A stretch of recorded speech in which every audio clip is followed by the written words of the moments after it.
Казакстан Кыргызстанга 5 тепловозду акысыз өткөрүп берди. 2024-жылдын декабрында Кыргыз-Казак өкмөттөр аралык кеңешинин 12 жыйынынын жүрүшүндө Кыргызстанга 5 тепловозду акысыз өткөрүп берүү боюнча макулдашууга жетишилген. 2025-жылдын март айында бул тепловоздор Кыргызстанга жеткирилип, Кыргыз темир жолу мамлекеттик ишканасынын карамагына өткөрүлүп берилди. Алардын экөө маневрдик, ал эми үчөө магистралдык тепловоз болуп саналат. Магистралдык тепловоздор жүк жана жүргүнчү ташууда, ал эми маневрдик тепловоздор бекеттерге поездерди тизүү, вагондорду жолдорго жайгаштыруу жана бекет ичиндеги кыймылды уюштуруу иштерин аткарат.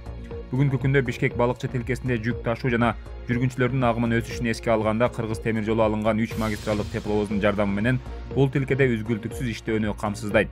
Алынган 2 маневрдик тепловоздун бирөөсү ишкананын түштүк бөлүмүнө берилет.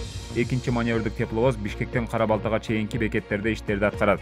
Бул кыймылдуу курамдын өткөрүп берүүсү Казакстан менен Кыргызстандын ортосундагы боордоштук мамилелерди өнүктүрүүдөгү жана бекемдөөдөгү маанилүү кадам болуп саналат.